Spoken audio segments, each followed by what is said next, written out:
"Don't forget about our meeting later," said the last message I hadn't replied to hours earlier. I looked out the laboratory window, observing the city wrapped in a shroud of fog. The lights of the metropolis twinkled like distant stars, and for a moment, I let myself be carried away by the dream of a better future. My name is Dr. Lucas Almeida, and for the past few years, I have dedicated my life to studying the most complex theories on time travel. The world outside the walls of my laboratory was in crisis. Climate change had reached critical levels, resource scarcity was becoming increasingly desperate, and society was struggling to adapt to a new normal. Humanity faced an imminent risk of collapse, and the pressure to change the past was overwhelming. That day, I was especially anxious. A team of renowned scientists had been summoned for a secret meeting, and I was one of the chosen ones. The project in question promised to revolutionize our understanding of time. What could be more exciting than discovering that in some way, we could communicate with the past to prevent the impending disaster? I entered the conference room, where my colleagues were already gathered. The atmosphere was tense, and the expressions on their faces reflected the urgency of the situation. Dr. Samuel, my mentor, was at the front of the presentation. He had an aura of authority, but his eyes carried a glimmer of concern. "Thank you for being here," he began, adjusting his glasses. "What we are about to discuss is not just a new theory. It is a real possibility, temporal communication. If we do not act quickly, the consequences will be irreversible." The words echoed in the room, and I felt a chill in my stomach. The idea of sending messages to the past was almost surreal. However, a part of me questioned the ethics of such an endeavor. What would happen if we altered events that were meant to remain intact? And more importantly, could we really change the future? As the presentation progressed, the complex graphs and equations began to make sense. The team had developed a device that could, theoretically, send information to the past, but only within a very short time frame. The concept was both fascinating and terrifying in equal measure. "We need to be extremely careful," Dr. Samuel warned. "Every action has its consequences.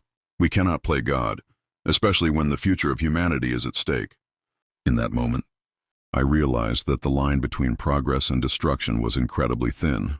After the meeting, I returned to my laboratory, my mind buzzing with ideas and concerns. What could be done with this technology? And more importantly, who should have the right to use it? As I evaluated the possibilities, a troubling thought struck me. What if someone used this technology for selfish purposes? The idea that the past could be shaped by the wrong hands was distressing, especially when the survival of humanity was at stake. The night dragged on and I couldn't sleep. The blue glow of the monitor illuminated my face as I reviewed my notes. The theories of time travel were complicated, but the prospect of changing history was even more complex. What did I really want? A better world, or simply the ability to correct my mistakes? With these questions echoing in my mind, I realized that the journey I had chosen would not be easy. Before I could imagine it, a new reality would begin to unfold, one that would test not only my sanity, but also the very essence of what it means to be human. The pressure on us increased with each passing day. Humanity was on the brink of collapse, and the idea of sending messages to the past was becoming not just a hope, but an urgent necessity. The team working on the Chronocom project was composed of brilliant minds, each bringing their own expertise, but all united in a single goal: to change the course of history.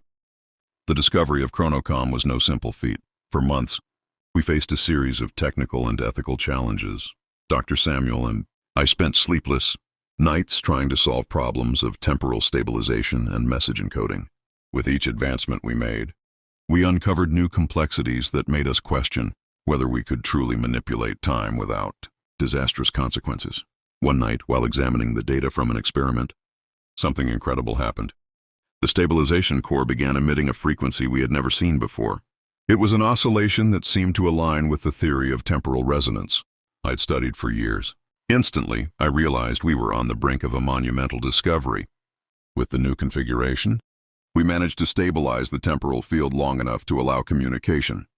After weeks of testing, we finally succeeded in sending our first message to the past. It was a moment of pure euphoria mixed with palpable fear. The team gathered around the console as I entered the message. "Prepare for climate changes. The future depends on your actions." As I pressed the send button, a blue light illuminated the room, and a soft hum filled the air. The device had worked. With the confirmation of success, the urgency to implement Chronocom grew. We knew we couldn't afford to waste time. The device was installed in a secluded room at the university, with access restricted to the most trusted members of the team. We established a strict protocol to ensure that each message sent was carefully evaluated and justified. The following days were marked by a frenzy of activity. Messages began to be sent to key moments in recent history, alerting leaders and scientists about the consequences of their actions. Each new transmission generated a mix of hope and anxiety. Would we truly be able to change the future? However, as the messages were sent, concerns began to arise. Some changes in the present started to manifest in unexpected ways. Small details of reality began to shift, and the team became divided over the ethics of continuing. What would happen if we continued to send messages? Were we playing with forces we didn't fully understand? These questions weighed on my mind as I observed the real-time change graphs. Chronocom was a powerful tool, but also a double-edged sword. And as the consequences became more evident, I realized that the true struggle was not just against time, but against the uncertainties that each choice brought. With each new message sent, the weight of responsibility grew heavier. The future of humanity was in our hands, and the line between salvation and destruction became increasingly thin. With each pulse of Chronocom, I felt we were about to cross a boundary that could not be undone. The journey was just beginning, and its repercussions were unpredictable. Thus, as the city continued to grapple with its crises, I prepared to face the challenges that lay ahead. I knew that temporal communication could be our salvation or our downfall, and the truth was about to be revealed. In the following hours, news began to spread. The media reported a sudden increase in actions by governments and companies regarding climate change. It seemed that our message had been received and that the world was finally on the verge of change. But as the excitement grew, something more sinister began to emerge. Reports of strange behaviors started to appear. People who had once been active in ecological movements were becoming apathetic. The sense of urgency that had dominated society seemed to dissipate, as if the message we sent had caused a counterproductive effect. The next morning, I received a desperate call from Dr. Samuel. He was at a global climate event, where world leaders were gathering to discuss new guidelines. Something was wrong. He mentioned that instead of a consensus for action, there was a growing division. Those who had once been allies were now attacking each other, and the sense of unity was disintegrating. "Lucas, we need to talk." The message we sent, it seems it didn't have the effect we expected. Things are getting worse. The desperation in his voice hit me like a punch. I was overwhelmed by a wave of guilt and panic. What had we done? In trying to correct the past, it seemed we had created a new future that was even more chaotic. I gathered the team for an urgent discussion.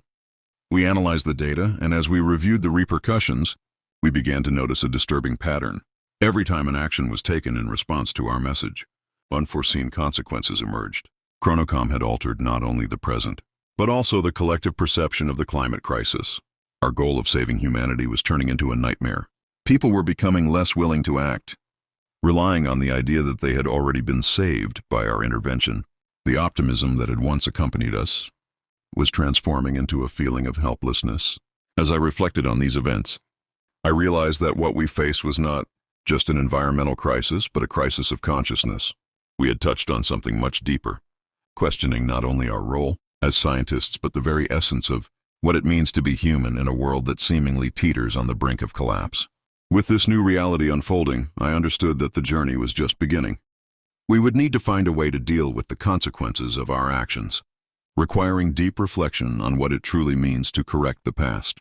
Chronocom, which had been our hope, now felt like a double-edged sword, and the future of humanity depended on how we chose to wield it. After Dr. Samuel's alarming call, I decided it was imperative to conduct a thorough investigation into the consequences of our temporal intervention. I gathered the team in the laboratory, where the blue lights of Chronocom still seemed to pulse as a constant reminder of our bold attempt to change the past. The atmosphere was tense. Everyone felt we had crossed a line that should not have been crossed. We began by analyzing the data we had collected since sending the message. The first step was to review the reactions on social media and the responses from governments. What had once been a growing movement for climate action was now fragmenting. Speeches promoting unity and collective action were being replaced by heated debates and distrust. "We need to understand what went wrong," said Anna, one of the younger scientists on the team. The message seemed clear. Why was the response so negative? We decided to conduct a series of interviews with community leaders, activists, and scientists to gather their insights. As we spoke with more people, a troubling pattern began to emerge.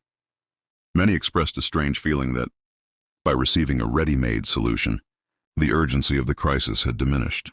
It was as if the belief that we could simply fix the problems had taken root, leading to apathy. It's as if the message we sent created a false sense of security, reflected Dr. Samuel, instead of encouraging action. It seems to have triggered a paralyzing effect. As the interviews progressed, we began to notice something even more alarming. Some people mentioned that, upon learning of the intervention, they started to doubt the seriousness of the situation. Excessive optimism brought with it the idea that technology could solve everything, resulting in decreased civic engagement. We decided to conduct a detailed analysis of the climate and social data collected before and after the message was sent.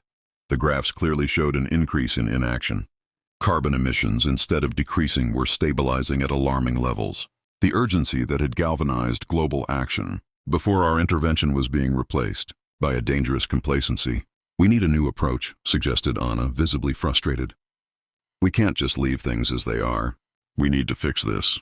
The idea of sending another message through Chronocom was risky, but the feeling that we had no other choice was overwhelming.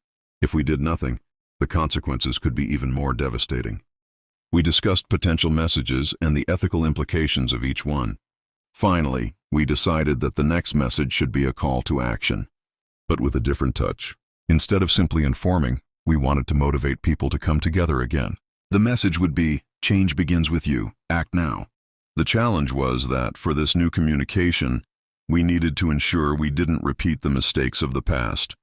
Chronocom, which had proven to be a powerful tool, now required a more careful and thoughtful approach. The next morning, I returned to the lab alone, my mind filled with doubts and fears. I looked at Chronocom, now a symbol of our ambition and our failure. The pulsating blue light seemed more like a warning than a promise. As I prepared for the second transmission, I realized that what was at stake was more than just a message. It was the very essence of humanity and the responsibility we had to future generations. The journey we were about to embark on was not just about correcting mistakes, but about learning from them. The future of humanity depended on our ability to act wisely, and to understand that sometimes true change begins within ourselves. With the decision made to send a new message through Chronocom, the tension within the team escalated. The weight of responsibility was palpable, and the pressure to correct our previous mistake hung in the air.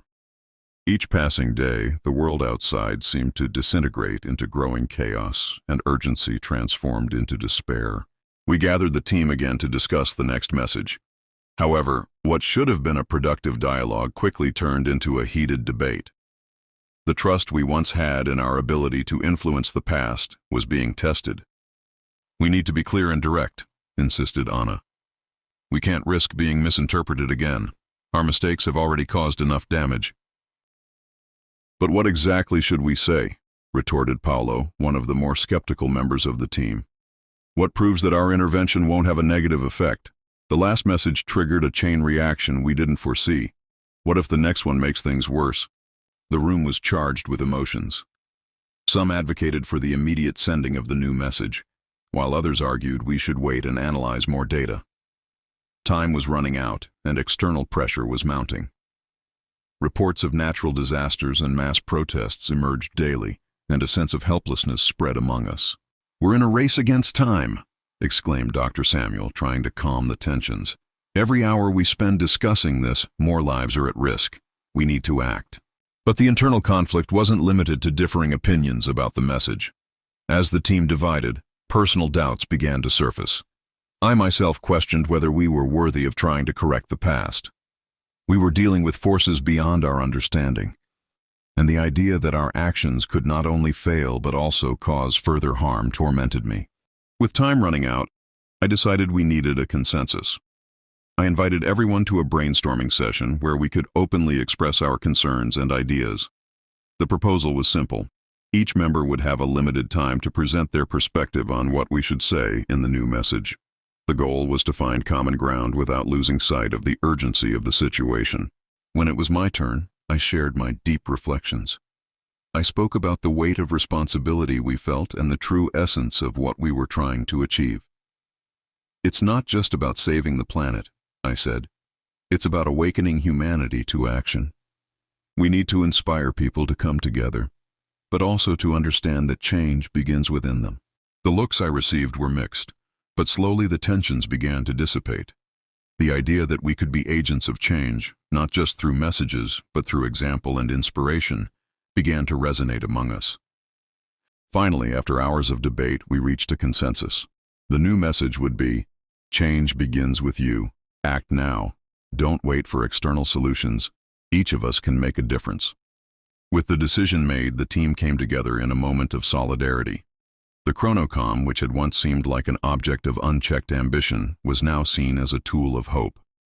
The pulsing blue light appeared less threatening, more like a beacon guiding our way. As we prepared to send the message, I realized that the true conflict was not just between us, but within each human being. It was a struggle against apathy and complacency, a battle to reignite the flame of action in a world that seemed to have given up. We knew we were about to embark on a new journey, and the future of humanity depended not only on what we said, but on how each of us would respond to that call. With the decision finalized, the team prepared to send the new message through chronocom. The atmosphere was charged with expectation and nervousness. We knew this was our last chance to inspire action and unity in a world that seemed to be disintegrating. As we activated the device, the cabin began to glow in a deep blue hue, and the familiar sound of the temporal pulse echoed through the... However, as the countdown approached its end, a strange light began to pulse on the control panel. Chronocom, instead of simply sending the message to the past, was behaving differently. A growing hum filled the air, and the screens began to display patterns we had never seen before. "What is happening?" shouted Anna, her face pale with concern.